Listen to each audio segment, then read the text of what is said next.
he has that extraordinary talent to himself, except maybe one other guy. And I'll give you one guess, and if you get it, I'll be shocked. Matt Stafford. Okay, thank you. That was too easy. 1 for 1. Bam. Eat that, Phil. You're not stumping this crew. You don't stump Paulie nice. Burmeister. Yes, how you doing? Good, man. How are you? You doing all right? I think this is the first time, I don't know how many shows we've done. Yeah. Both with the collar. Yeah. Gotta be. It might be. I mean, yeah, you're usually like a hoodie or a T-shirt kind of guy. Same with you. Right. I am a lot of the time.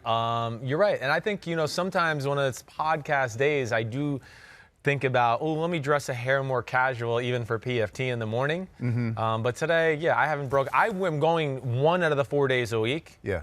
Going to wear blue khakis and a blue button down. Okay. So it's just about what day that kind of folds on and lands on. Do you try and change it up, or do you care if boy, I wore this last week? I do because I do. I try to separate it, except for some of my button downs. I know I'm going to wear a blue button down once a week pretty much. Today? Yes, today. I have 3 or 4 of these, and some of them have little different styles.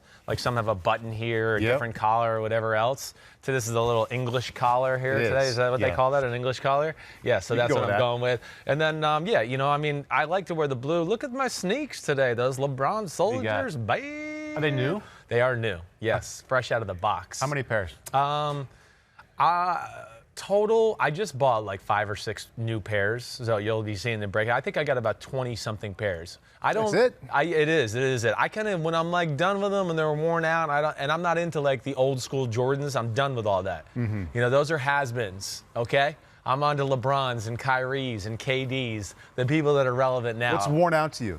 You've worn them for 2 months? Well, no. I got some that I've had for a long time. I really keep care of them. I'm the kind of guy that when I come home and if I see a smudge on it, I'm gonna go over to the kitchen sink and wipe it off. Yeah, I am that kind of guy. I'm not wasteful. I am pro-environment. You know me. So yes, I do try to do that. And now I love this shirt. It's great. Flannel on a cold day. Flannel. Right, it's good. It's very John McDonald. I wore it in honor of him. Good. He's had it on a couple of times. Yes. Now, granted, he wears it in the summer. He wears it when it's 90. It's 100. Yeah. Now he doesn't want to wear it for some reason. I walked out last night after NHL Live, and all of a sudden it was winter. Yeah. The night before, I'm at my kids' games. You got the air conditioning Didn't on. even need a jacket. I know. I walk out last night, and I'm like, holy shit. Sometime in the last 24 hours, it became winter. Yeah. So flannel. This global warming thing might be real after all. Okay, here we go. Let's get after it. We got some good shit today, all right? Of course, we got what the happened. That's what we do on Wednesdays. We're going to hit a number of different things. Steelers, Rams, Packers, Panthers, Vikings, Cowboys, Seahawks, 49ers, game of the year. Few plays from the Raiders, Chargers. And the Jets and Giants, okay? We're not going to do Dolphins, Colts, just saying that out loud right now so Pete D knows in the back. I didn't look at the play. I don't know, and we're not going there. I can't watch everything. So we're just being transparent. And then we'll do it live like we did last week. We started a new thing. Yeah. I like it, too. Just came out of nowhere. And I have no idea. I know you guys have talked about the play. I've I seen don't it. know. Yep. All right, cool. So we'll get into that in a few minutes. Dad is in New York. I think we're going to get him about 30 to 35 minutes. The big will be available probably on the cell phone. So without further ado, without any more BS, unless you want to BS about something else. We should probably get into the football. Yeah, let's get into it. I mean, our podcasts are long enough as is anyway, so let's just dive in. Always over an hour. Yes. We talked about this one a little bit. This game had a lot of questions. Yeah. Steelers and the Rams. Steelers 17, Rams 12. We talked about the fact on Monday that the Rams didn't score a touchdown. Yes. Okay, that's obvious. Yes. Let's get into that a little bit more as we figure out what happened. Sure. Jared Goff's 3 turnovers. Right. What happened there? Why 3? Okay, so 3. First off, under pressure. I mean, I started off the game and watching on film, and the first quarter and a half, I wrote, protection's actually not that bad. It's not as bad as I remembered on TV. And literally as I wrote it down, it was the next plays, the next 5 times he dropped back, the dam started to break. And I literally wrote that in my notes. As I'm writing this, they're starting to knock over the Rams offensive line. The Rams offensive line's not good. Jason Whitworth is there in the years where it's coming to an end. And it was a preseason worry for you as well. It was. It definitely was. That didn't sneak up on you. No, it did not. And Havenstein now, he struggled, and, of course, he's hurt. But to start with the turnover conversation in general, okay, the first thing is, with the Javon Hargrave, he gets the sack fumble. Minkah Fitzpatrick picks it up, runs for a touchdown. It was just a simple, I don't want to say a simple, but a stunt between the tackle and the defensive end, right? And basically what they did is, the defensive tackle, Javon Hargrave, he runs and hits the inside shoulder of the offensive tackle, while I believe it was TJ Watt on that one looping underneath him. But because they're not really expecting it and they're caught off guard by it a little bit, why I don't know, Hargrave just knocks into Havenstein, and Havenstein gets knocked to the side, and then there he goes and he hits Jared Goff, which still I think was very questionable whether that was a fumble.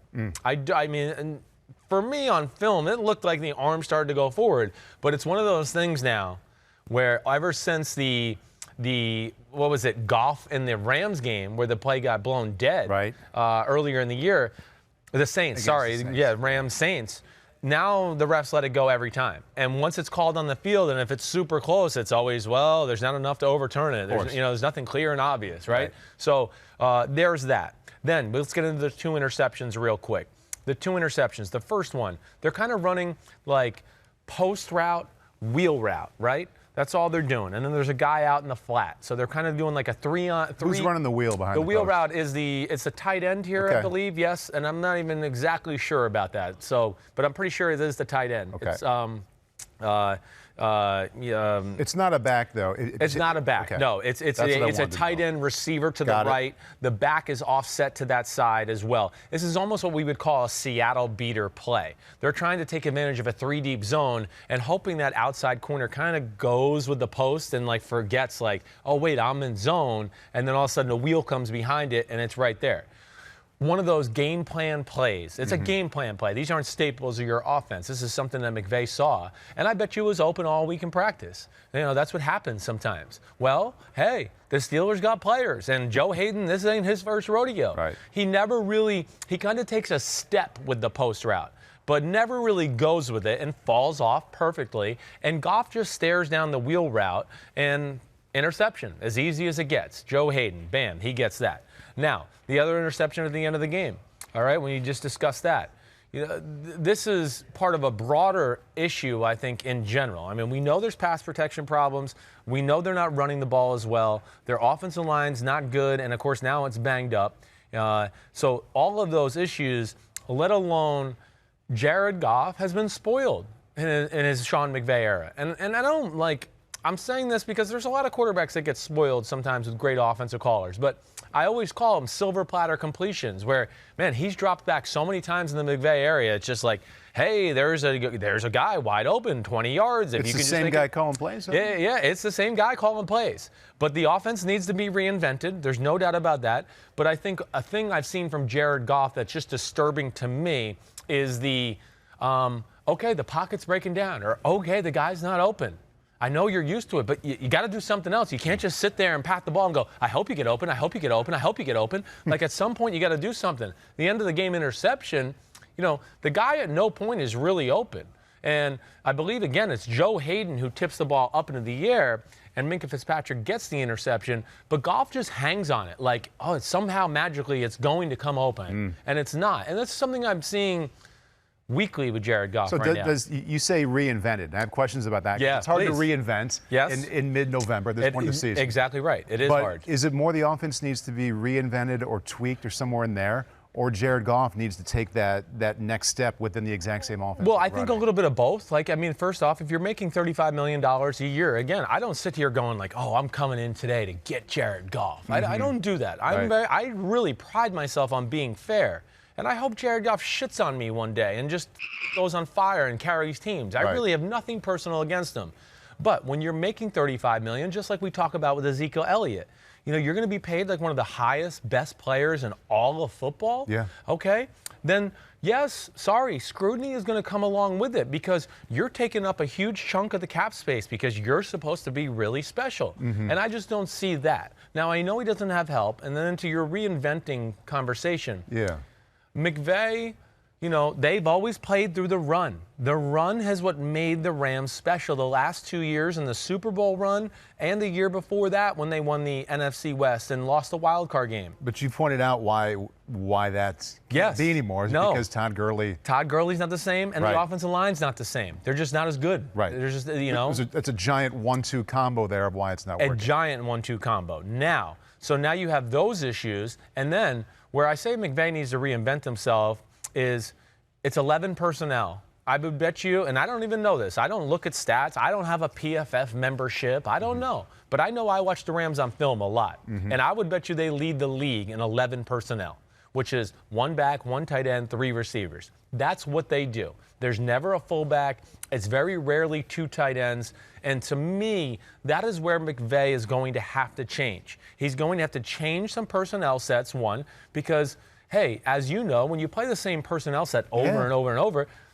then teams start to go, okay, not only is it the same personnel set, so we can match our personnel with it and mix and match in certain situations and downs and distances, but, you know, in 11 personnel, there is a book of plays to go to, and teams start to get a feel, okay, these are their plays. You got to change up the personnel.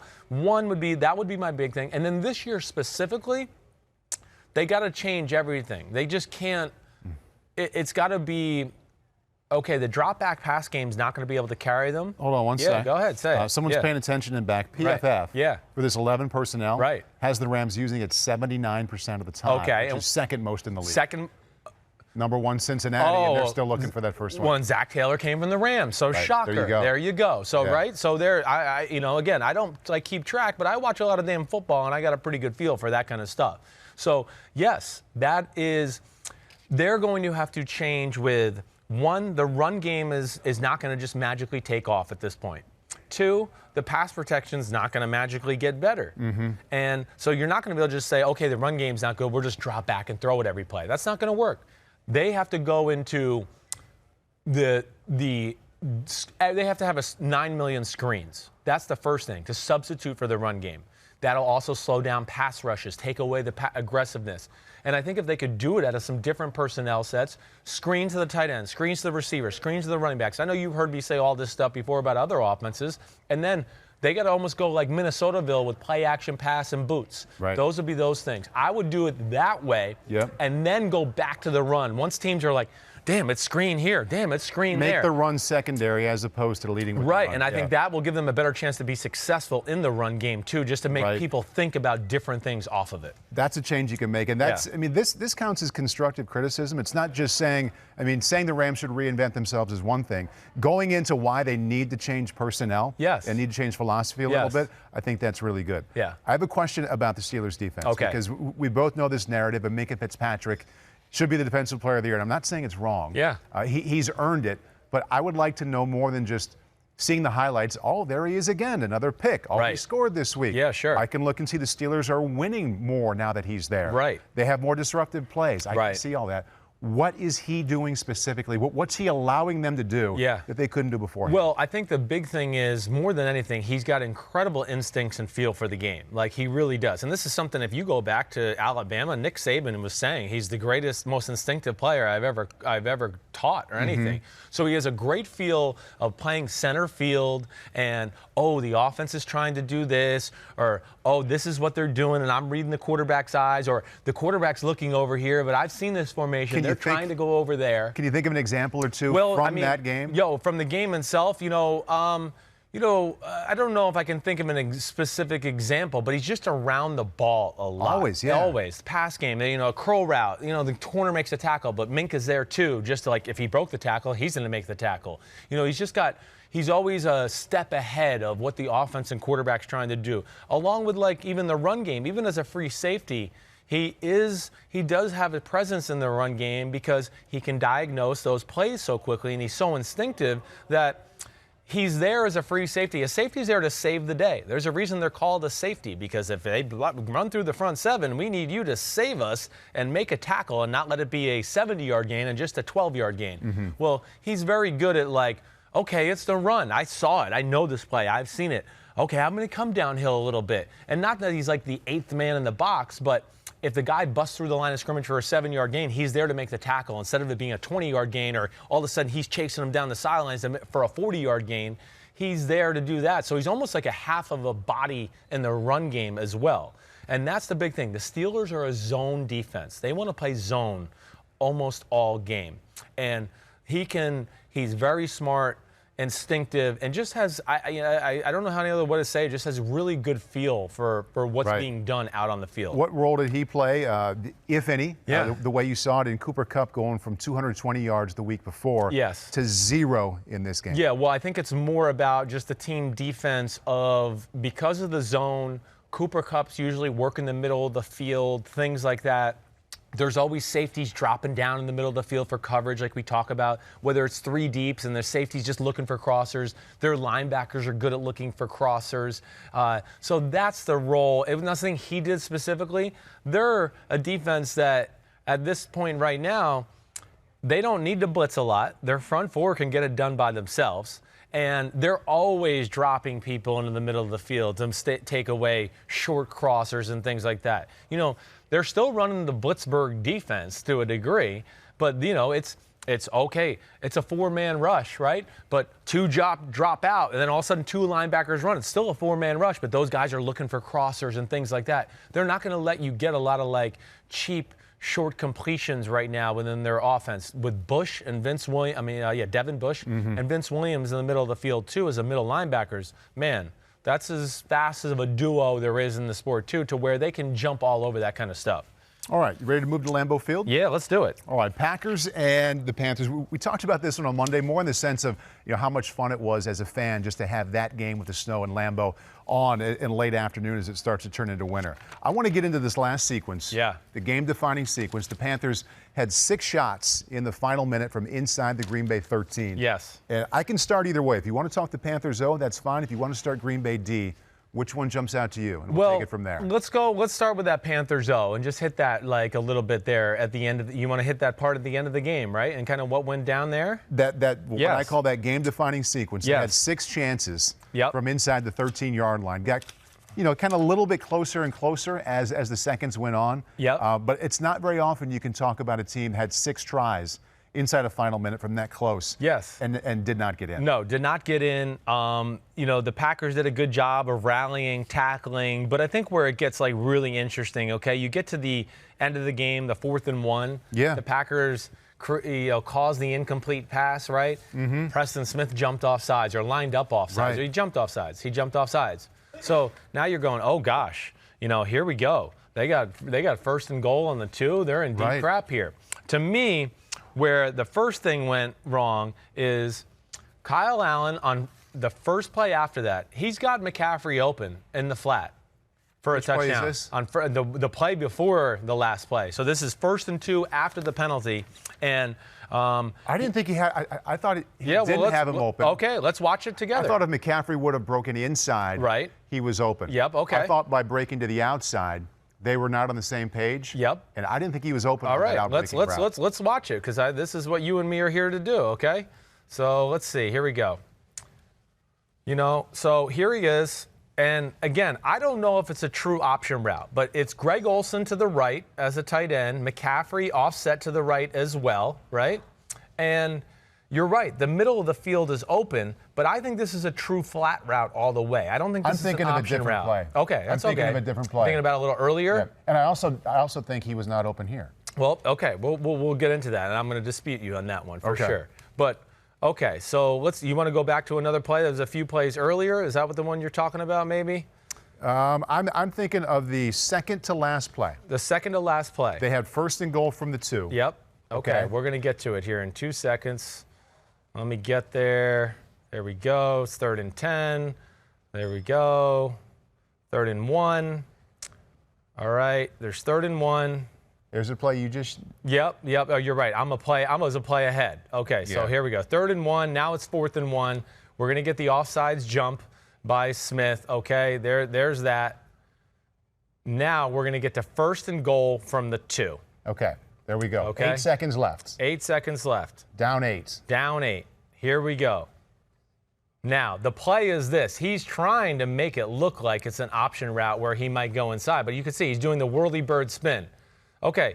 So let's stop it and just set it up a little more. They're in the middle of the field. 2-yard line. There's 3 pass catchers to the left. Exactly right. DJ Moore split to the right by himself. And McCaffrey is about 2 yards to the right of Allen. Yes, you're right. Now, he's basically got a one-on-one situation with number 35. at the safety position. He's running it like I'm going to sit down in a little option route, but he's going to kind of spin out of it and go into the flat. All right.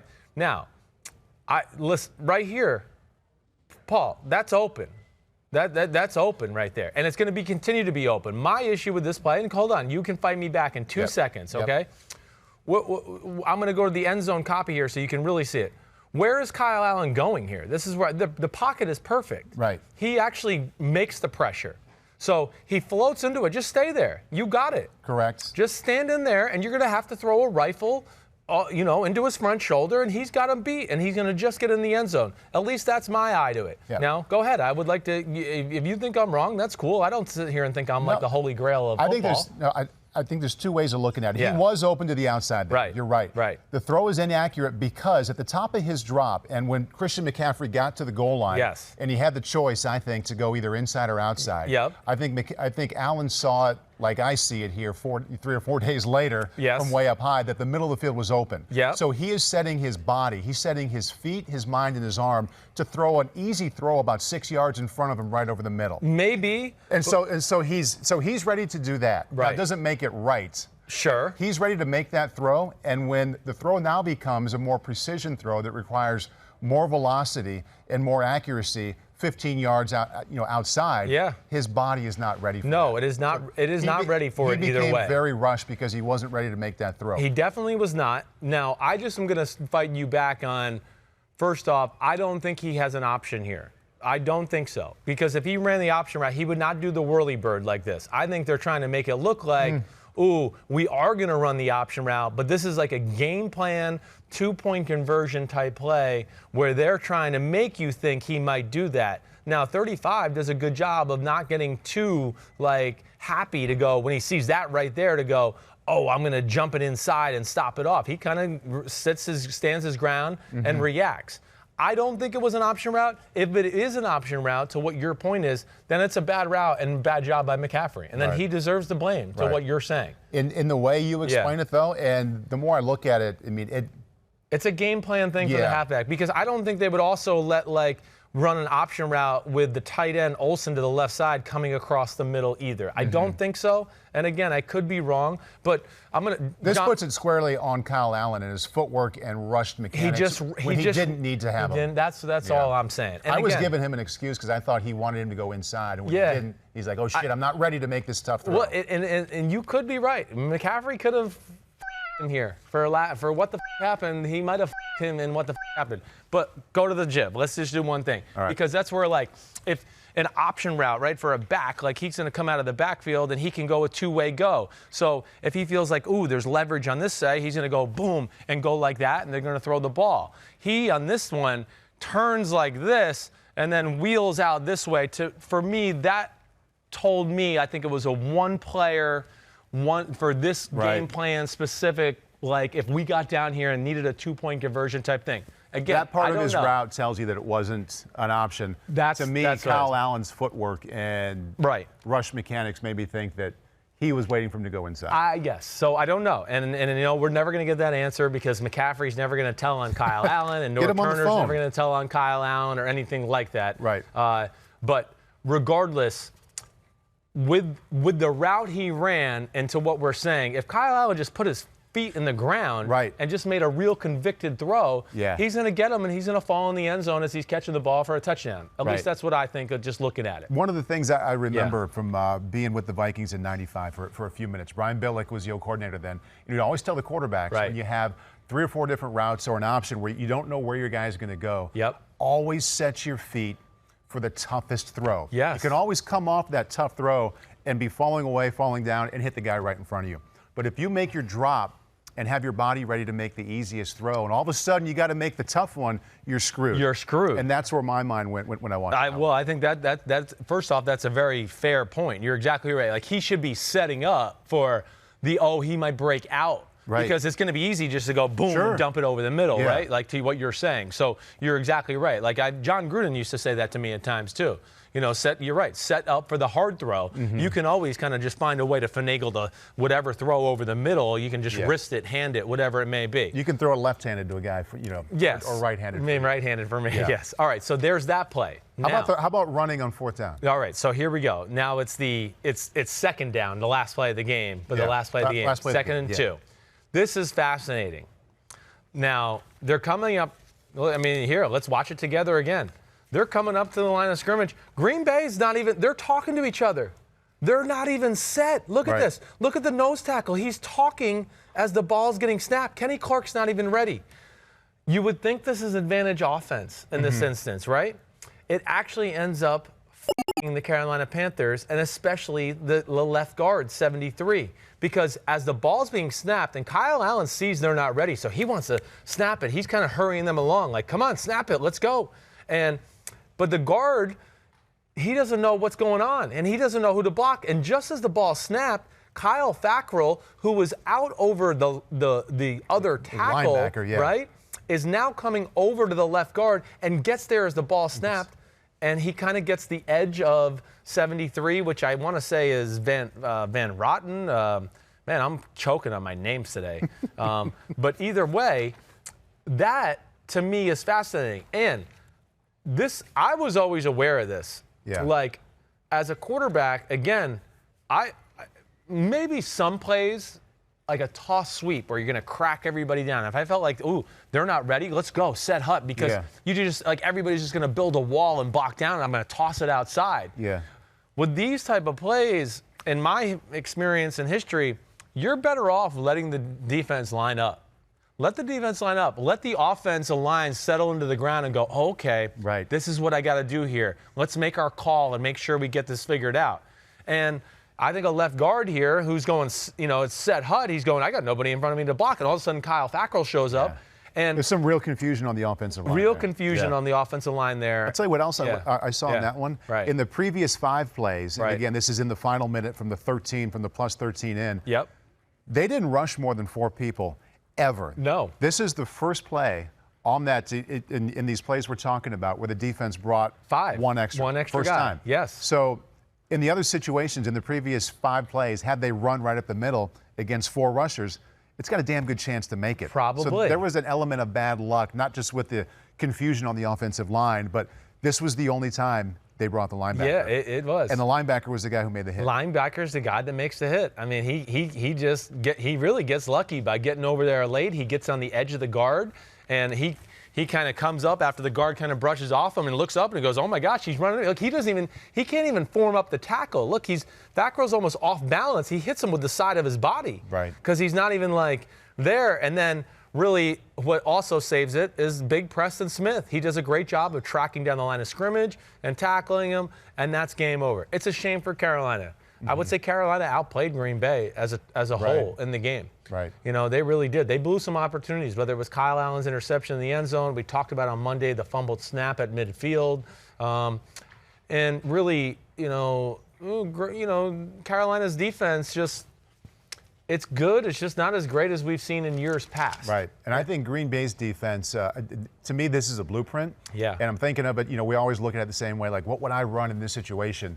In dropping 7 in the key points of that drive and playing some kind of zone or matchup zone, you make it so hard on an offense. You help them as you get closer to the goal line if you play man. And I think a huge part of Green Bay stepping up and getting that done at the end, they stayed true to dropping 7 or 8 most of the time there. Yes, they did. And keeping everything in front of them. They definitely did. And Carolina's offense didn't have something to beat that in that situation. No, they did not. And, hey, it was tough situations. It's snowing. Kyle Allen played better than I even gave him credit for on the Monday podcast. There's a lot of things to like about what Carolina did. He's showing he knows how to play the game.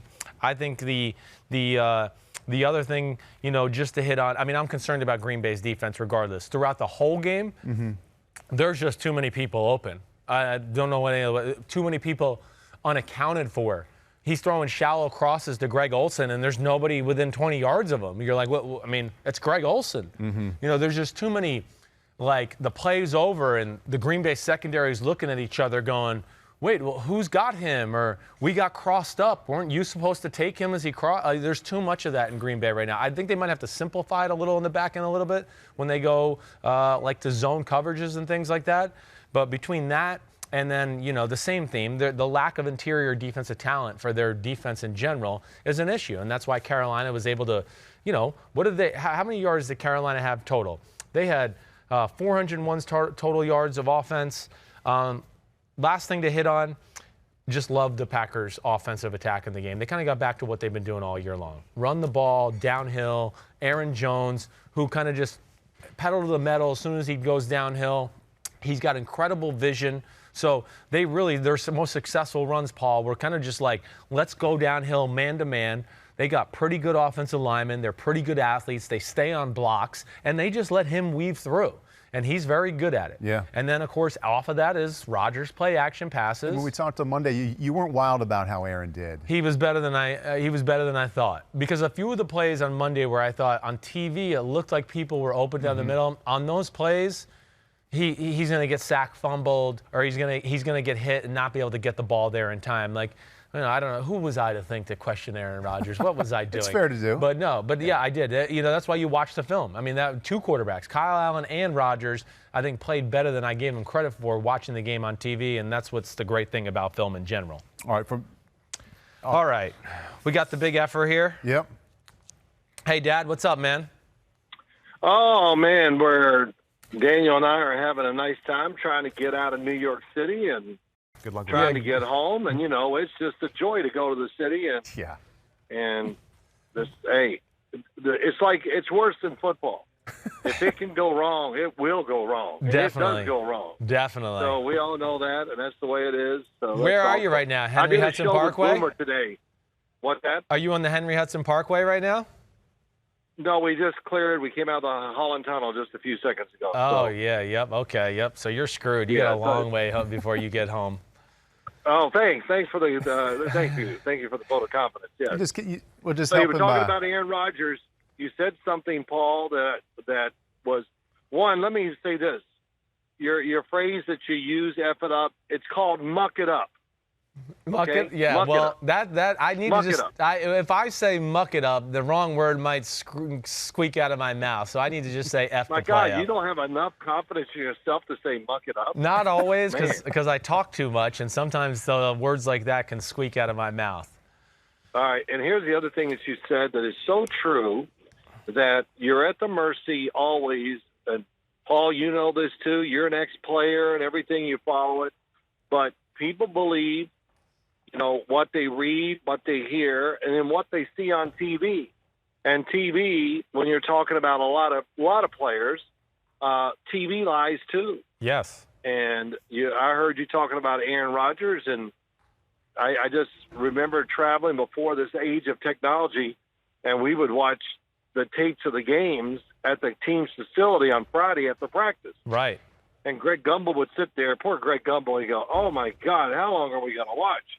But he would watch, and we would be talking, and he goes, "This does not resemble what I watched on TV." And I said, "Yeah, that's why we got to do it, because, see, now you have a whole different perception right. Of what went on in the game, except what they decide to show you or what they talked about." Yeah. So that's the good stuff to tell the people. No, it definitely is. All right, so, again, we didn't talk about anything, but I would love to just anything you want to riff about in general. About the games of the week, especially Cowboys, Vikings, 49ers, Seahawks. Cowboys, Vikings, let me go through that first. Yes. My first thought is you probably already hit it. We have it. I thought it was a brilliant game plan by Mike Zimmer. Yeah. And, you can't be a genius of everything. So he says, you know what? We'll just stop the run. Right. Let's do that. Corners, I'm sorry. We're paying you money. Good luck. Yeah, that's right. What it did, so it took it away from them. And all you do, you know what I like about that plan? It's just this. Sooner or later, it's 3rd and 5, 3rd and 8, whatever, make the play. Yeah. That's just you get them in 3rd down. If you stop the run, you're going to have chances to get off the field. Dak really played extremely well and all that. But I did love the game plan that Mike Zimmer had. And he did not chicken out and bail out of it. and he stayed with it till the end, and it won him the game. Yeah, it did. You're right. I mean, yeah, to what you're saying is he went and he made them one-dimensional. You know, instead of going, oh, we're going to try to take a little of this from the pass game and a little of this from the run game. When you do that, you take away nothing. And all of a sudden you look up and you go, damn, they're gashing us every which way possible. Right. So he put all his eggs into what Dad's saying and stopped the run with Ezekiel Elliott. And, yeah, we're going to get burned on the outside a little bit here and there. But to Just tackle. Yeah, but tackle, and when it came down to, you know, some of the last plays of the games too, I'm going to get that into a little bit. He did do some different things on the defensive side of the ball. That's the one thing I'll give Minnesota and Zimmer credit. I do think he's changing it up a little bit this year. A few curveballs here and there in every game, which is different than what he's done. And, you know, that's my complaint with the Cowboys. What was different about this one? Well, he's not afraid to maybe double a guy every now and then or get into a two-deep zone that he usually would never do because he'll play single safety zones and man all the time. I think those are the things that jump out to me. Anything there that you think, Dad? No, I think that's right. Even some of the fronts and looks and the fake blitzes and even the blitzes themselves, they look new to me. I did not watch the game on tape yet. I will because we're going to talk about Minnesota a lot this week. I think the way they played this past week gives me much more confidence in them going forward because they can do either formula, you know. So they could say we're going to stop the pass and then try to hold up against the run, or they can do what they did down there against Dallas. Right. So some teams don't have that option. Yeah. Green Bay does not really have that option. No. You know, they can do what they want. You know what? When you don't have enough big people, then you don't have enough big people. Yeah. So it's hard to say, oh, we're going to stop the run.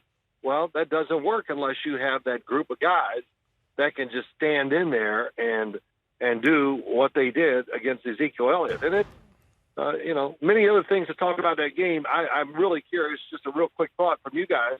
What at the end of the game, what'd you say about Jason Garrett, not Jason Garrett, but the fact that they got caught? Yes. Yeah. And, you know, I played in a many of games, and I've done broadcasts many. I said there's two agendas here, and you got to do them both. You got to score, and you got to get rid of the game. Right.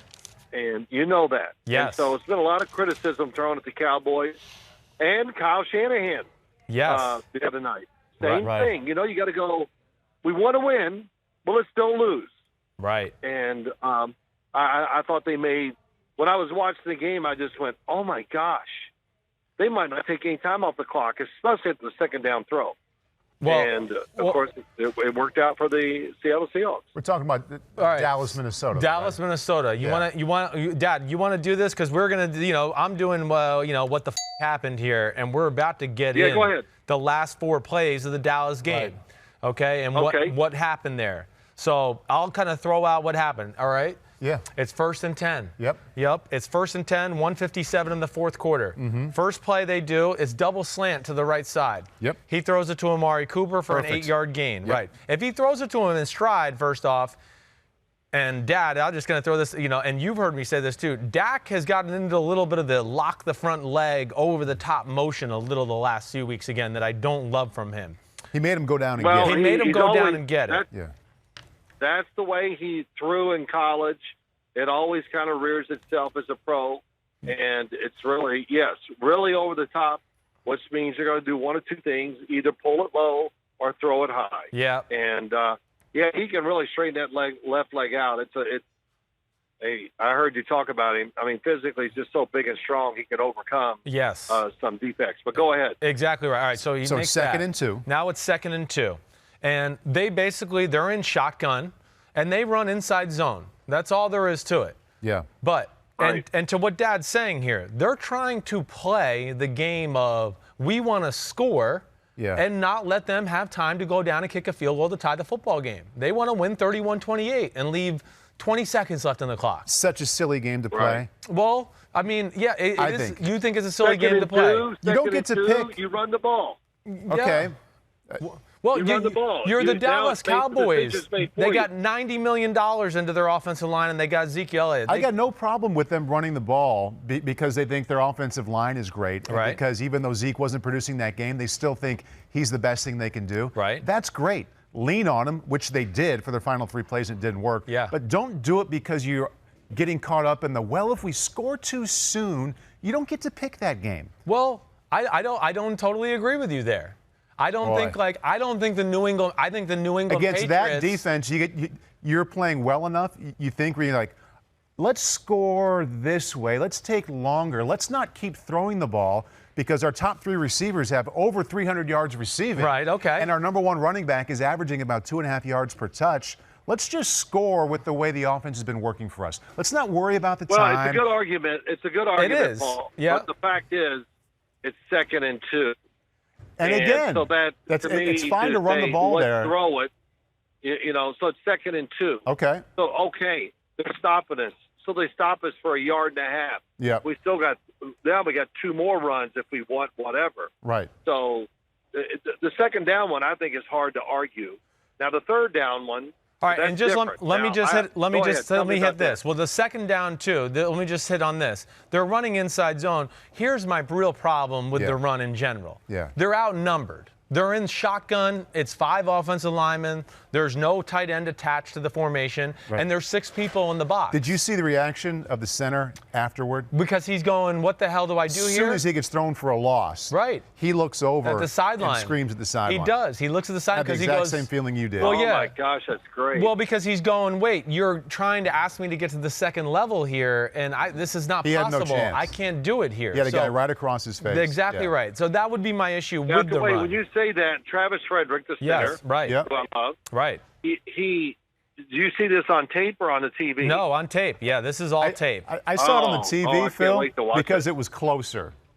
The actual tape from up top, it's a little bit hard to see that, but you can see, Phil, if you go back and watch, as soon as Zeke Elliott gets thrown for a loss, Frederick is walking toward the sideline, pissed off, screaming. And if you watch the front, what Chris just said, it's obvious why. Right. He was yelling some version of "Don't call that play." Yeah, well, it's just too tough. Awesome. It's too tough of an ask. He'll probably get a bad grade from PFF, but my problem would be that should be a bad grade on the offensive play call or whatever to ask a guy that's just not realistic to make the block. Right. Now, let's get into 3rd and 2. All right, they ran outside zone again. Now they're going to run outside zone with an RPO. They got the RPO on the other side where they got double slant.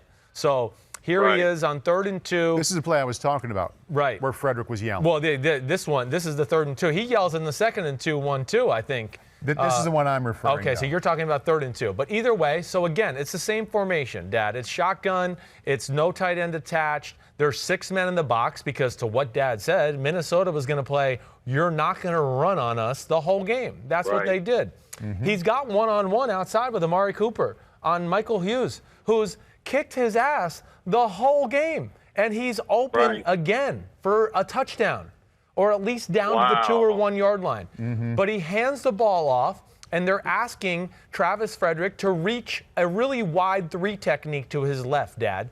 The defensive tackle is on the outside edge of the guard's shoulder, the left guard's shoulder, and he can't get there. Watch his reaction afterwards. So now, 95, who I'm going to blank on his name, he's in the backfield, and it's a 3-yard loss. So my big thing here, just more than less, is if you're going to have an RPO and you're outnumbered in the box, you throw to your best player here, which is Amari Cooper, who's won the one-on-one all game long. So you're sure it's an RPO. Definitely. You're sure it's an RPO. Definitely. The backside of the line, Zach Martin and Lyle Collins are running like pass protection, cut. He's cutting because in case he wants to throw the slant, he can't knock it down, right? I don't know. All right. Well, I don't know if he had the option to keep it. You don't think he had? No, RPO, to pass. To pass, right. Yeah, well, they're running routes. They're not blocking. Look, it's slant and it's slant. They're not doing it just to go, oh, whatever. They were going to block. They would have blocked like the other side. The way you're describing it, it's definitely an RPO. Okay. So that to me, I think is an RPO. But now they get into the 4th and 5, and it's empty formation, and Dallas has Ezekiel Elliott in the slot. Yep. Right, I saw it. Right. Yep. I remember. Yeah. Eric Kendricks is clearly playing man-to-man on him. And clearly inside. Right. Now, I would say this for any, and I think Dad will back me up here, with any time there's an offense in shotgun empty formation, and the back is in the slot, he's going to run 2 routes. Of course. It's an inside slant, or it's a 5-yard out route. That's what they do. They're not going to send them on a corner route or, hey, we're going to run a seam route 40 yards down the field with Ezekiel Elliott. Right. No, it's one of those two. And Eric Hendricks is smart. He's been coached well. I'm sure they told him, play inside here, okay? And the other thing where I'm going to give Mike Zimmer a lot of credit is, look what he does here, Paul.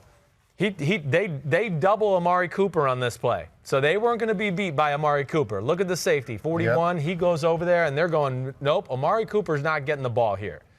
Wow. They run F angle on the front side, Dad, basically, right? So he can throw the slot slant here to Cobb if he wants. What's F angle? F angle is an old Norv Turner play. Yeah, where, Norv Turner. Right. Who was the tight end? Jason Witten. Novacek. No. Jay Novacek, yes. Right. They created that play, yes. So they basically run it's like a slant route, from the slot. It's really all it is. Right. It's the tight end inside runs the shallow cross. The next guy runs a slant that kind of follows the shallow cross. Dallas, this is a staple of their offense in the whole Jason Garrett era. Okay. I would have liked to see him throw the Randall Cobb, but he's probably not sure. And I think he's seen Ezekiel Elliott one-on-one, and he's just going to try to play it. And it's not a bad read at all. It's not a bad read. You have your running back on a linebacker, and yes, you take that. Yeah, I get it. You can take it. Well, when you run plays like that, you really have to look at it predetermined, and you don't. It's not like he has. Oh, I'll look at him if he's not there. Turn. No, it's right. Yeah. It's all you gotta. Yeah, you live and die with the decision you make. Yep. And that's interesting. The F angle, you say it's open. It is open. Yes, it is. Now maybe the safety confuses him a little bit over there as far as where he's running, because he's running way outside to stop Amari Cooper. But I don't know, Paul, you be my second set of eyes here. Do you see this as being open right there? Yeah, but he didn't really even look at him. He didn't. Yes, he's open. He is open. Yeah. He came off him right away. Yeah, he did. He peeks over there. I don't know what he's peeking at, but he does peek. A split second. As soon as he got the shotgun snap, Bill, he peeked, but he didn't stay with it. Was he worried about a blitz coming off the edge? Maybe. He could have been. Anthony Barr is over Jason Witten, so where he might be looking at him to what you're saying, Dad, exactly, where he's just checking to see. Yeah.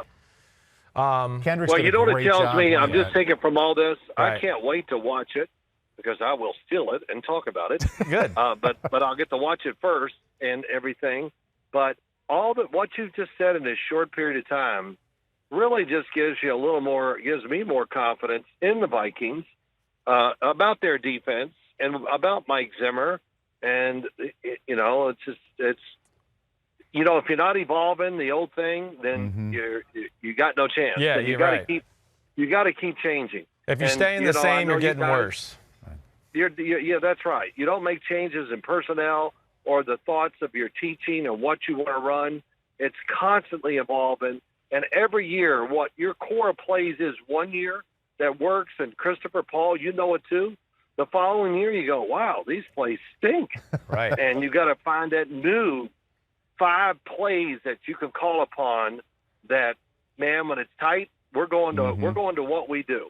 Right. And I've heard you talk about a lot, just talking about Sean McVay and all that. It's all so true. And the league last year, I don't know the numbers and I don't care. I'm going to trust my eyes. The speed sweeps, as they handed the guy coming by this and all that. It was destroying the league last year with speed sweeps, screens off of it, and all the things that you talk about. Everybody was doing it, and it's not quite working as well this year. You're right. Because we have guys on the other side now that see so much and know so much. They're smart, and they're more talented than ever. And as the year goes along, the defense starts to win more and more. Right. And in my eyes. And it happened then. Boy, it sure happened on, what was that, Monday night? Yeah. The 49ers in Seattle. Right. We're just seeing defenses really on top of a lot of stuff. So the ending of that Cowboy game, that is really, really awesome. And the one play, the outside zone one, is the one that you just got to go, okay, that is the one you point to that lost them the game. Yeah, probably. The third and two. The third and two you're talking about, where Travis Frederick looks back at the sidelines like, what the hell you want me to do here? Exactly. This is not fair. Yeah. That loses the game. All right, Dad, I want to do this with you. Here we go. All right, just one thing, and I'll let you go. All right. 3 teams. All right, no. I want you to take out of Indianapolis, Oakland, Pittsburgh, and Buffalo. If you had to take those 4 teams to make the playoffs, which one do you like the most out of those 4? Colts, Raiders, Steelers, Bills. Boy, it's tough. It's tough. But, my thought right now is the Steelers. Okay. You got belief in that the defense. Buffalo Bills, real quick, their defense is really just, man, they're flying. They're hitting. It's aggressive. They're big. I mean, they got multiple guys that can sack the quarterback. Minkah Fitzpatrick is, turned out to be one of the greatest acquisitions during the season, and like Amari Cooper last year. But the Bills worry me. Their offense is too stagnant. Yeah. And, they're another one. Just Nick Chubb just got every tough yard there was last week. Right. And, I worry about their run defense. Yeah. And it's not big. It can wear down. Yep. And it shows the Colts, a little concerned there too. This keep expecting the offensive line. Oh, it's just going to dominate. Well, that'll win it for them, and that's not been the case for the last couple of weeks either. No. And then of course, T.Y. Hilton, Paris Campbell. Nobody seems to ever play at wide receiver for the Colts. That bothers me too. Yeah, right. And Devin Funchess, he's another one. He hasn't been out there, so you're right. They don't seem to ever have that guy. Incredible. Those guys. I know. Yeah, and I watched it. Yes, they probably. Well, it's not against Brian Hoyer. They're going to win that game if Jacoby Brissett was healthy. Right. But that's the way it goes. Everybody in the league is winning. I don't know how many teams they're winning with their backup quarterback and all that, and it didn't work for the Colts in this game. But I'll say this: Miami, I've got great respect for what they've done the last 4 weeks. Yeah. Where they really, truly kind of out-hit the team they played. Right. They out-hit the Buffalo Bills. Yeah. Up there. And I'm not going to say they out-hit the Pittsburgh Steelers. That's kind of almost impossible to do. Yeah. But they hung in there for a long time with them. I know that. They did. And you know what I noticed too, Paul? Watching them close this week, I watched their game because I thought I was going to do something on the Steelers. So on Monday, I like to try to get ahead. And I noticed, I go, oh, I like this guy. I like the Wilkins kid from Clemson. I watched more of their players and go, they got a few more cornerstones than we think down there. And, they need to draft and it's free agents, all that. But they got a group of solid players. And I say, well, they're every bit. They got just as good a starting kit. I know they're going to look for a quarterback and all that. Then the Bengals, maybe the Jets, the Giants. Right. I really mean that. They're what's the difference between all the teams I just put out there? Nothing. No, you're right. Nothing. The Bengals. The Bengals. Well, the Bengals are the worst of all of them. Yes, they are. There's no doubt about that. But Miami, tank for Tua. How's that working out, everybody? Yeah. Pros don't tank. Right? I know. They're playing hard, so. Well, I really always go back to the story you said about Bill Parcells the year, with the Jets, and he, what did he tell you, that they're going to put this on my gravestone? And what did they do? And he goes, they were 1-7, I think, right. And they ended up 8-8. And I said, boy, Bill, they go, hey Simms, that record's going on my tombstone. and I go, that's a good one. And he goes, so that's why. He goes, hell, coach, when you're losing, you coach harder. Right. Because you can't erase that. And it always stays with the writers, the talkers, and the public. That record, his coaching record is this. Yes. So it no matter what, especially when you take over teams that are horrendous and you throw up 2 really bad years, man, you got to knock out about 4 years in a row to get back to 500. Yeah, that's right. But the Dolphins, really, a lot of credit to them. Discipline. And that was actually a fun game to watch between them and the Indianapolis Colts. So, Phil, you at home in your parking lot yet? Make it home yet? No, we're going down the highway here. We're gaining ground. Okay, good. Yeah, it's all good. So it's good to talk to you guys. You too, Phil. Paul, when you get a chance, Muck it up, son, okay? Okay. Muck it up. All right, Dad. It's a phrase in football that's used all the time. I'll kick him under the table. You taught me the phrase "f it up," so that's sorry. That's the one stuck in my head. No, Yeah. no, but I never said that. No. People are thinking I'm some father sitting at the dinner table going, okay, kids, here's how we say this curse word. We did not do that. So, Paul, hope everything's well. Yeah, don't kick him under the table for me, but catch him by surprise. Okay. All right. Thanks, Dad. I've got Dad's permission. You guys have a great day. All right, Dad. See you, man. All right, see you. Be good. Mm-hmm. All right. There's that. Well, it's funny. I did learn my cuss words for him, whether he wants to admit it or not. That's what he used to do. In his playing days, he could throw out some cuss words, right? And days since. Yeah, and days since. He tries to watch it now, and now my kids call him out because he'll be like, no, go cussing. Oh, Christopher, watch your mouth. Then a few minutes later, he'll say a cuss word. The one weekend I went there to like watch football with him in the last few years. Right. Right away, he's like, I'm really working on my swearing, Paul. I'm really working on it, so I just won't say that a lot. By the end of the weekend, it was most sentences. Yeah, of course it is. Once he gets around some football people and that kind of life, he can't help it. One thing I want to go back to with the Dallas game, just a little nuance that, like, I know Dad wasn't going to be able to, like, kind of hear, and you talked about, like, the Ezekiel Elliott route and then all that. My only thing I will say about the route, and it's not a horrible route. This is the fourth down play. The fourth down play where he's going to run, again, the little 5-yard out route to get the first down.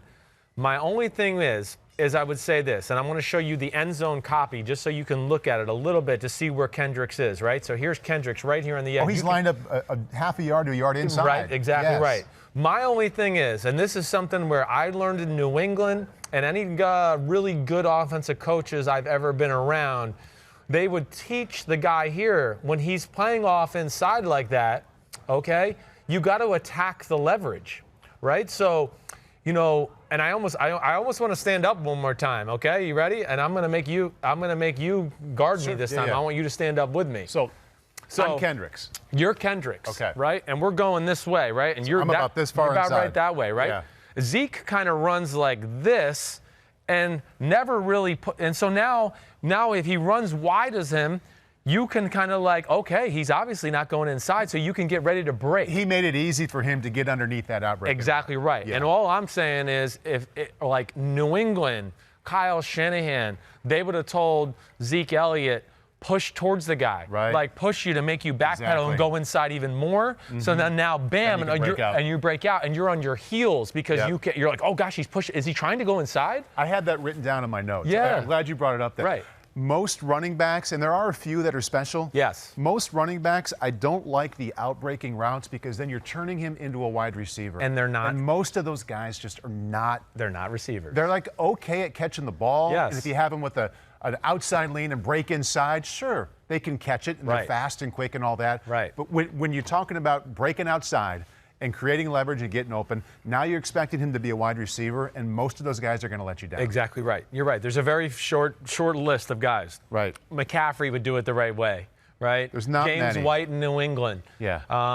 It is. You're right. It's a very short list. Just off the top of my head, those are the two that I think of, and more than anybody, that would really run it like a wide receiver. Right. The rest of the guys, to what you're saying, they're running backs, and they're running backs for a reason. They're not going to get into the nuance of route running all the time. Right. And I think that kind of came back to bite them in the butt a little bit on that Eric play. Kendricks, by the way, with those last 3 plays, I mean, that should be on a reel showing these guys at the combine. This is what you're going to have to do. Yeah. He came in the backfield and made a great tackle on Zeke's first run there. Yep, on the second down, right. And then not only did he play that little 5-yard out route well, it was so smart for him to line up as you showed, not just over the, not over the top. Right. He took his coaching, lined up a yard to half a yard inside. Yeah. It was just perfect. Yes, it was. It was perfect. Yeah. And to what Dad said, they got burned with some yards, but they made them a passing team to where it takes one thing off your list a while as on the defense where you can just go, okay, we got them in, like Dad was saying, 3rd and 8 or whatever. We know they're going to pass. Now we can play some little crazy defense if they decide to run on 1st and 2nd down to where now we can get it off the field and make a stop. And when they chose to run on 2nd and 2 and 3rd and 2, I have no problem with them running if they thought that was what was going to move the chains and have them score. But if part of their thinking was, we don't want to score it just yet, That's where I was throwing the flag and saying that's an idiotic way of thinking. And I don't know that they were. Yeah, I don't know either. You don't get to do that against a good defense. I'm guessing that's what they were doing, but you're right. I don't know either. So let's go on to the next one. We didn't mean to do what the happened with Dad over the phone there, but that was good. Yeah, it was good. We just went with it, and I don't know if he made his commute better. Well, hopefully it goes by a little quicker. Yeah. All right. Seahawks. Game of the year. 49ers. Wasn't that fun to watch? Man. A blast. Seahawks 27, 49ers 24. Yep. I want to start out with this one by asking you, since it was such an equal game. Yep. I mean, both teams are heavyweights. Yes. There was great hitting on both sides. Great hitting. Defense got the better of the offense. Yep. Both matchups. Yep. Both defenses scored. Both quarterbacks were okay. Yes. What was the difference to you? Number 90, Jadeveon Clowney. That's where I'd have to start. If you told me, like, what is the one thing you can pin on the wall and say, this is why this team won? You have Clowney? Clowney. I had two things. Okay, go ahead. I'll let you go with Clowney. Yeah, no, go ahead. Number one, yeah. 49er wide receiver drop. Sure, that was a huge part of the game. There's no doubt about it. And number two, it's obvious, but Russell Wilson's creativity and escapability. Definitely. Didn't dominate the game. Yes. For the most part. But in some big moments. San Francisco got the better of him that way. Right. But in a couple of really big moments. Right. He had it and Garoppolo didn't. That's where he's just he's a bastard.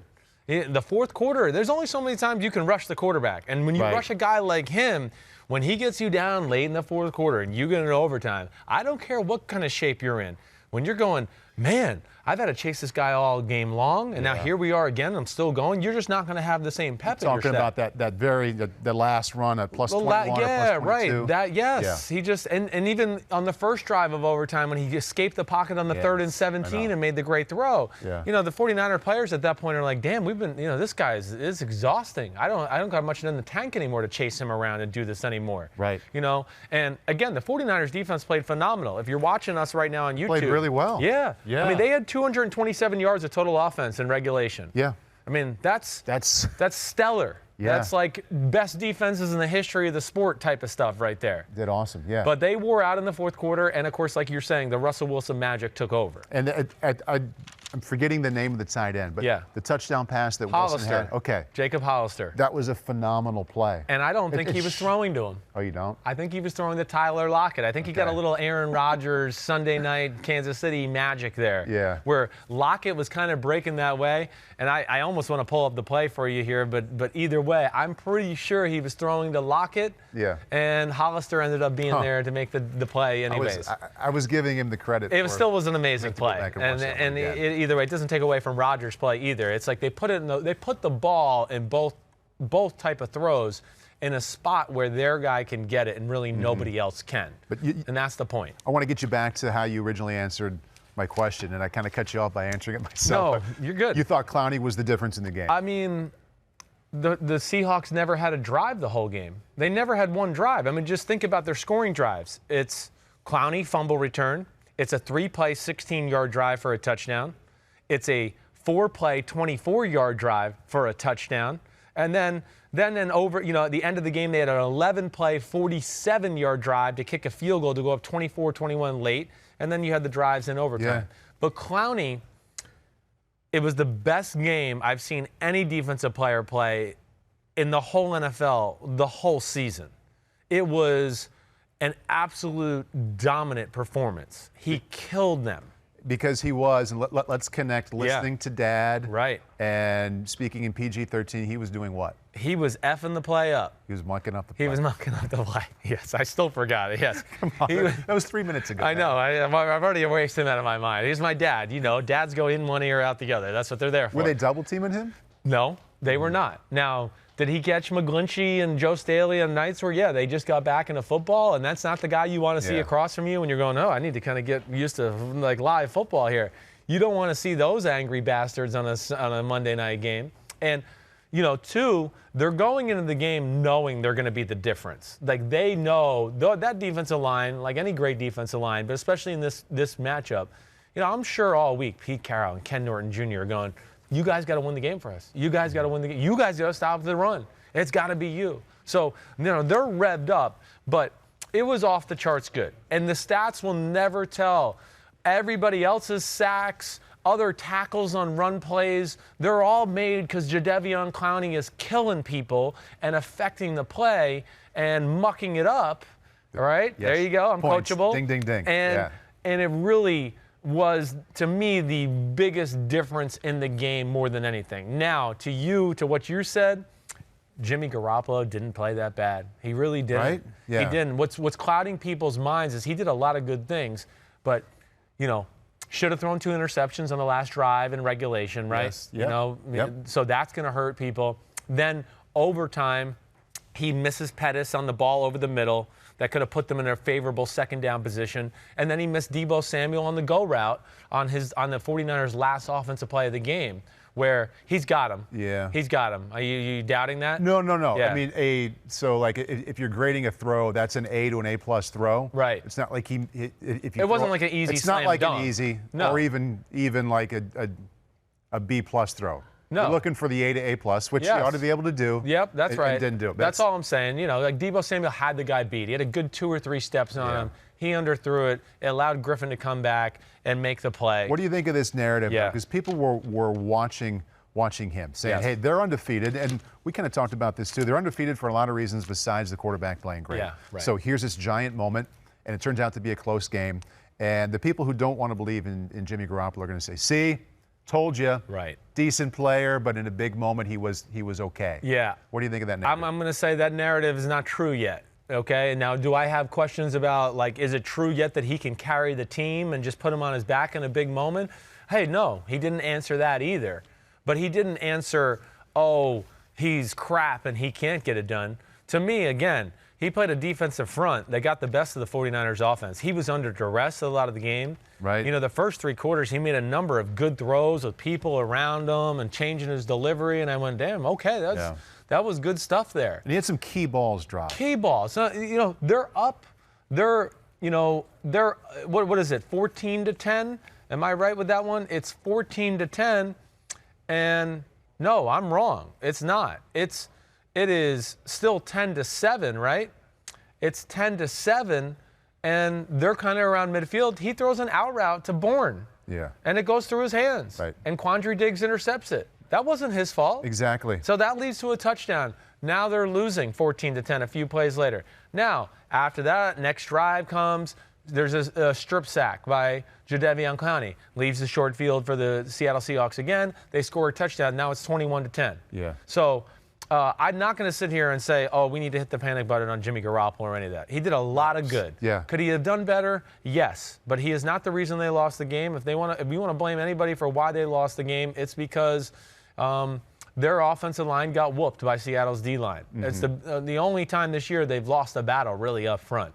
And if Seattle can play like that, that puts them in a different stratosphere in general for the whole NFL outlook. Like right now, I would have put Seattle in, or before that game, I would have put Seattle in the definite playoff team. I don't think they can get to the Super Bowl. It changed your mind? That if they can start to show me they can consistently do some of that stuff, Jerron Reed and Clowney can kick ass like that, then that'll change my mind because it'll hide some of the deficiencies they have in the secondary. Yeah. And Quandre Diggs was a great trade by them. Yeah. It was great. Defense is leading the way for you feeling that way. It definitely, yes, because the offense and Russell Wilson, I know they're going to kind of get it done more weeks than not. I agree. And I have the same kind of confidence in them. But the offense in having a day that wasn't that great, we just showed the stats. Right. But there's something about against a good team when you have key mistakes and turnovers and you're just not getting it done most of the time, that you find a way to be poised and confident and make those plays when you have to. Like a pitcher who right away is like, you know what, I'm going to give up 5 or 6 runs. I'm not going to have a lot of strikeouts today. I don't have my stuff. Right. But in the 8th and the 9th, if they ever left him in that long, he finds a way. Or it's like the guy that gives up 2 or me. 3 runs, you're saying, in like the first 2 innings, but then battles back to a stalemate, right? And like all of a sudden now, I started off slow, but I'll figure out some way to kind of get it done. Yes, I know the numbers aren't that good. I know if we sat down and watched film with Russell Wilson, there would be a lot more bad than good with the way he graded it. But to come out of a game like that against that defense in those moments, to find a way to do it, there's something about it that's just not over the top impressive, but it's like, tip of the cap to you guys. Definitely. I mean, they're the ultimate battlers, competitors. That's just Pete Carroll. That's what they do. They're, balls to the wall all the time. That's how they play. They never back down from a fist fight. They're always like, you want to get in a bully fist fight down in the alley? Sure, let's go do it. You know, I have one Jimmy Garoppolo note. Right. In my notes here, I circled it, I put star by it, and I wanted to ask you. Yeah. And it's not rhetorical. It's a legitimate question. Yep. Jimmy Garoppolo, reaction to the rush. Is he flinching and looking down a little? No, he's not. I don't think he is. I think you didn't see that at all. I did not. You know, honestly, I would almost go the other way. Like with the 2 strip sacks, he was like unaware that the people were around him because he's so focused on downfield. He's not even looking at him. And the one with Jadeveon Clowney, I want to go, he's right in your face. But he didn't see him because he's so focused on downfield. Yeah. He's not a great scrambler, but he is very good at kind of moving and manipulating himself within the pocket. And no, I don't get the sense that he is a rush watcher. There was a stretch, not for the whole game. Yeah. And to his credit, not when the game mattered the most. Right. But there was a stretch there, second and third quarter, where I'm like, is he? And I stopped it. I'm like, what's he doing? Yeah. Like he gets to the top of his drop, nobody was there, and there was just a little bit of Well, he's kind of like a twitchy guy to where he starts to like get ready to throw and he doesn't throw it. And then he kind of does that. Right. So it does look jumpy. Yeah. But that's kind of the way he plays, at least to me. And I watch the 49ers every week. I can't say that I see that. I'll watch it. I will watch it that way with that in mind. Yeah, I think he's pretty damn good as far as staying focused down the field. He takes shots. He's not afraid to throw the ball with people around him. Not question his toughness Yeah, at no, all. I know. Yeah, there's a lot of great quarterbacks that still look down at the rush from time to time. I know that's a real thing. Right. Other thing is, I just want to answer this because I know, people were going, well, they contained Russell Wilson from running like the whole night, except for all of a sudden at the end of the game and some of those plays. Well, one, they're exhausted. Two, especially on the last drive where he had the last big run to set up the field goal, that blitz had been fooling the Seahawks the whole night. They brought 6. They kept kind of sliding the wrong way. That's right. And they weren't picking people up, and they were collapsing it on them. The night was all about any passing situation. The 49ers were going to rush 5 to try to take away lanes from Russell Wilson. And they did a great job. They rushed 6 on that. Yes, and there was a few times they rushed 6 too on third downs and obvious passing situations where, they had 6 blockers and then couldn't figure out how to sort it out and who to block, and they messed up and somebody ran free. So the 49ers did a great job of doing that all night.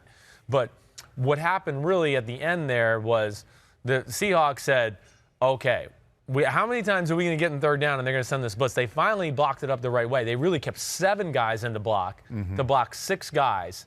And there was nobody there kind of for that extra gap between the tight end and the tackle. And Eric Armstead kind of made an inside move, and there just was a seam, and he saw it, and he ran away with it. And that really was it for the most of the night. Kawan Williams, number 24, the nickel slot for the San Francisco 49ers, played a phenomenal game. I mean, he had 2 forced fumbles. He really did great. And when they sent him on a lot of these blitzes or off the edge, those were the blitzes that fooled Seattle, and they did a good job. But, of course, they adjusted there in overtime, and Russell Wilson made the big play. Awesome game of the year. I still think the 49ers are the better team. I do. I think if they don't drop some of those footballs – So let me just say this. I got to see Seattle do what they did with their defensive line a few more weeks before I have to say that's the Seattle Seahawks. Is that a one-game thing? Or is that going to be the Denver Broncos 2015 where you go, damn, it's week 7. Every week they score a defensive touchdown and sack fumbles and interception pick 6s. Right. At first you go, it's lucky. But then when you start to go like, they're 10-2 and they're doing it every week, you start to go, man, they're good. Right? And I just don't know about that about Seattle. I want to see, can this explode into something else? Okay. Yep. Your antenna is up. You liked what you saw, but you need to see more. Yeah, just want to see a little bit more. And then, man, that got me so excited with Jadeveon Clowney. That was amazing.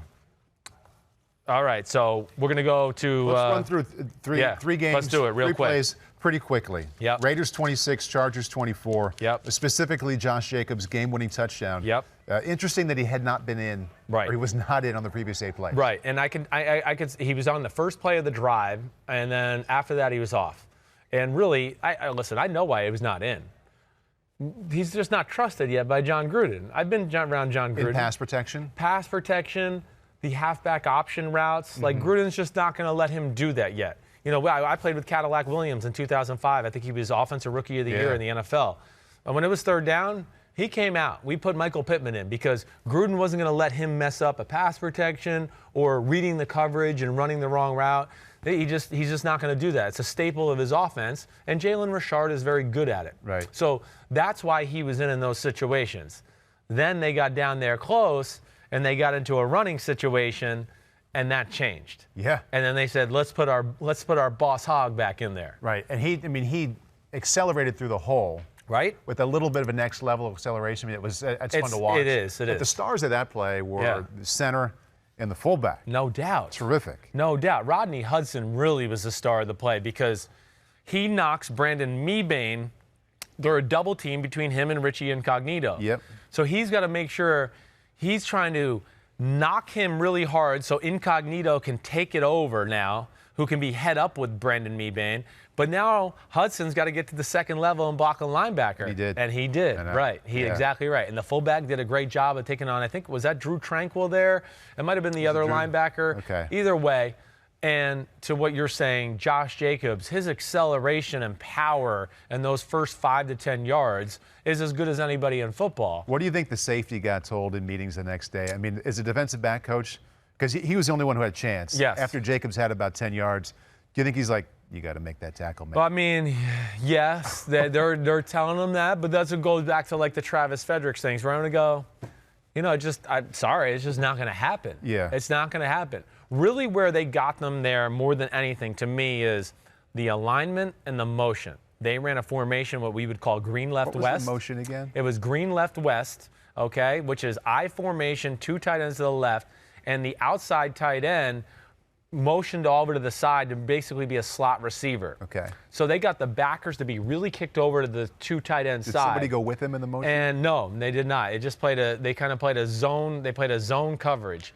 Now, but the real problem is since the backers are kicked over so strong, now you're kind of asking a safety and a corner to be run responsible for the gap. And that's where Gruden's play design and study through the week, he probably looked at that and said, ooh, if we can block this right with Rodney Hudson and the fullback, we're going to have to make one of their corners or their safeties tackle our stud first rounder. Running as fast as exactly right. And that's and of course they didn't win that battle. All right, Dolphins, Colts. One play we want to talk about here. Eric Ebron. We're not doing that one. Remember, I forgot. I didn't watch that one. Yep. Yeah. I can't watch it all. Sorry. Can't do it all. To be honest, it's a good one to skip. Okay, it is. Yes. They didn't. I can tell you this. He ran past the sticks. Yeah. And as a receiver, you run back to the ball when you see it in the air. Yeah. And this is one of those situations you got to be careful about not coming back to the ball too aggressively because all of a sudden you're a yard short or 2 yards short on the completion. All right, Jets, Giants. Jets win by 7. Saquon Barkley kind of touched on a little bit on Monday, but I still have the question, how is it possible to have 13 carries for 1 yard when you're that good? I know. It's I wish we could sit down and watch all 13 carries because you go, okay, I get it. Did you peek at it? It was a cluster up front. It was horrible.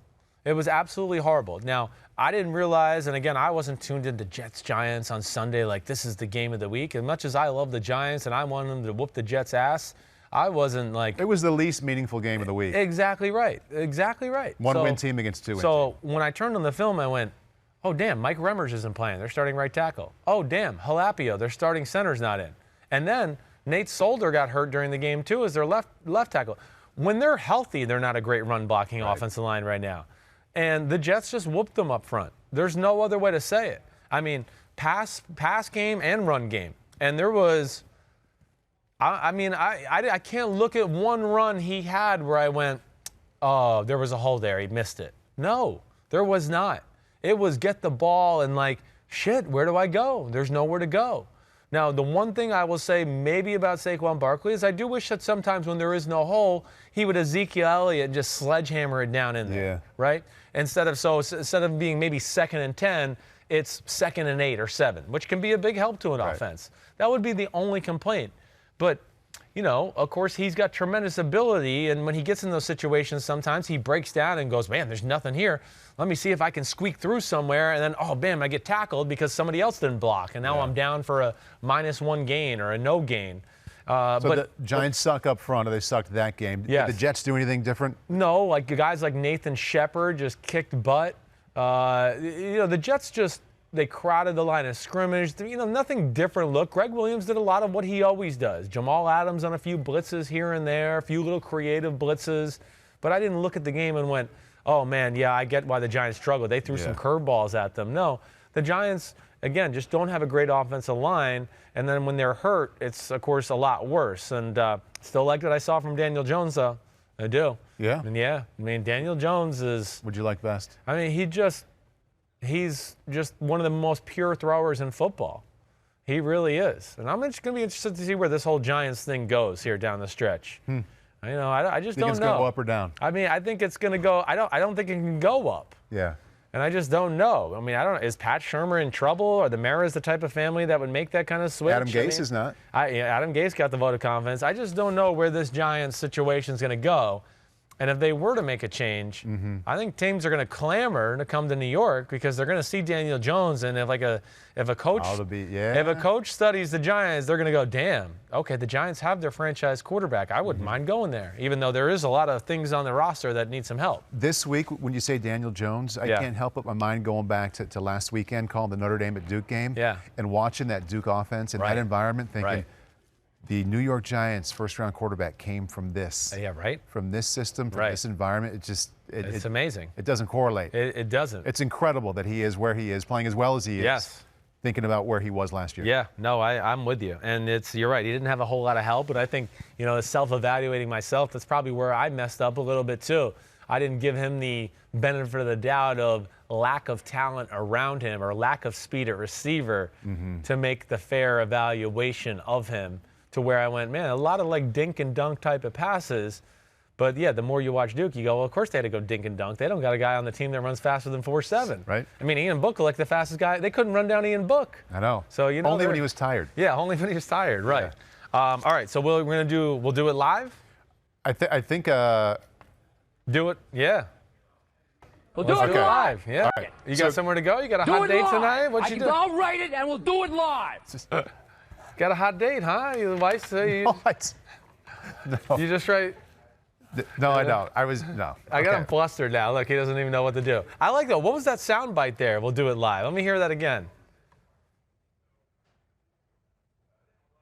We'll do it live. Do it live. I'll write it and we'll do it live. Play it again. I got it now. I just want to hear it again. No. We'll do it live. Bill O'Reilly. Do it live. It is. I'll write it and we'll do it live. I don't ever want Bill O'Reilly on my podcast again, okay? Right. Just stating that right now. All right? That's the end of that. I don't want to hear that. It is very funny. It's outstanding, yeah. It's funny. I have seen that clip before. Okay. So as it relates to what we're doing here, we're going to pick one play. Okay, that you have not seen. Yep. We're going to do it live. Yep. You're going to see it for the first time live. Okay. And it's Baltimore's offense. Correct. Okay, good. Do you have a guess? I thought it was a spin move play with Lamar Jackson. I was just guessing. No, that's low-hanging fruit. Okay. Man. It's too easy. Okay, good. I like this. Second guess? No. Heisman backfield? Oh, that's the play we want to go to. Yeah. Okay, do we have the time code there as far as when that is? Pete? I hope. What did you guys think? I was just going to be able to pull up the play? Oh, yeah, the Heisman backfield play. Oh, no problem. It's play 47 in the third quarter. I haven't watched this game on film. You nitwits. Okay? Look, they weren't prepared. Yeah, we'll do it live, all right. They're getting the whole feel for and we'll do it live.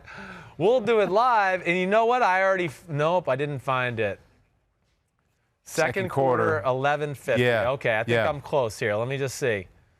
Lamar Jackson, RG3. Yep. Mark Ingram all in the back. Oh, I was right on it. You got it? I got it. Okay. Here we go. All right. So, again, remember, radio play-by-play. Radio play-by-play. Yeah, what are you seeing? Okay, so Lamar Jackson in shotgun, and we got tight end to the left, and then a tight end to the right who's basically a slot receiver with another receiver. So you got tight end to the left, slot receivers to the right, Lamar Jackson in the shotgun, RG3 to his left, and Mark Ingram to his right, which is absolutely amazing that they have three Heisman players. I didn't even think about it until I heard it on Sunday. In the history, has there ever been three Heismans on the same team? In the same backfield? Yeah, definitely on the same backfield, but even on the same team, I can't imagine that's ever happened either. Okay, so shotgun snap. Shotgun snap, and it's read option. It's fake What the crap did I just do? I just clicked on something here. Hold on. My goodness. Gosh darn it. I'm choking under the pressure. We're doing it live. This is what happens, okay? Here we go. I got back to it. So he's going to fake the little inside zone to Mark Ingram, who's the running back on his right, now coming downhill. Lamar Jackson rides him, and I mean, right away. Did you hit fast forward there? No, right? Doesn't it look like the rocket up his ass is real? That's incredible. It is. And he sees the defense end. Well, this is probably one where he keeps it no matter what. But either way, the weak side defense end collapses down on Mark Ingram, and Lamar Jackson's out on the edge before you can say boo. I mean, holy cow, is he out there? Yep. And he's attacking, I think that's Darquez Denard, who's like 8 yards down the field, attacks right at him. And as he gets close to him, he falls away, fades down, and pitches it out to RG3. He's running the option. Now, this is not going to be put on any kind of option teaching reel because you're supposed to have like a 2 to 3 yard relationship. Yes, pitch back. You're right. He's like 9 yards behind him. RG3 can't keep up with him. He is. And RG3 can run, of course, but he can't run like Lamar Jackson can, or at least doesn't have the acceleration. But damn, RG3 that was an looks 8-yard good. pitch. It was. It was at least an 8-yard pitch. But another wrinkle to think about. What do you think? Gimmick? Just something to, hey, this is cool, let's do it once? Or something like you have in your repertoire? They're going to have this in their repertoire the whole year. I bet you this is going to become almost like a Taysom Hill, New Orleans Saints type of thing where 3 or 4 times a game they're going to break it out, maybe 2 or 3. Yep. And I would think in the history of Greg Roman and John Harbaugh being a smart guy, they're going to have 2 or 3 more plays to throw at you. It's only a matter of time before he does that and probably stays behind the line of scrimmage and pitches to RG3 who throws the ball. Yeah. You know, things like that. Or, you know, he gets the ball and who knows, maybe just tosses it behind him and now RG3's behind him and he catches it and maybe rolls out and throws it and maybe throws it back to Lamar. There's a lot of different things, double passes. There's a lot of things they can do with this set. So, yeah, it's one more formation from the Baltimore Ravens. One more thing a defense has to think about. Exactly right. Now they're going to have to go, oh, gosh, we got to get ready for this package and maybe some of the crazy crap that they can do off of it. We did it live. We did it live. Yeah. Bam. Nobody yelled. We got through it. Yeah. Thanks to my dad for doing it on the cell phone. Hope everybody enjoyed the podcast. Please subscribe, rate, review. I'm sick of saying, like, leave comments because we haven't done an Ask Me Anything. I feel like a fraud. We haven't done it in so long. But you check the comments? Occasionally. Yeah. When I'm like, no, I'm not going to fume and go crazy. Okay? But I do have moments, especially when I get to the weekends. I catch up then. Yeah. That's usually when I start to go through it. When it's safe? Yeah. And then when you're relaxed? Sometimes I can't. Yeah. Help myself. I went on a tweeting spree on Thursday night last week. Oh, you did? Yeah, I couldn't help it. I read some comments that I was like... How did it work out? I just sent them out and said, screw you, I'm not looking for the responses. I just gave the response I wanted, okay? Made you feel better. Yeah, it made me feel better. Good for you. Got some heat off my chest. Thanks, Paulie. You the man. Good to see you. Chris Simms Unbuttoned. Peace out, everybody. Thursday's Pick Podcast. Me and Florio. Chris Simms Unbuttoned, PFT PM. Peace.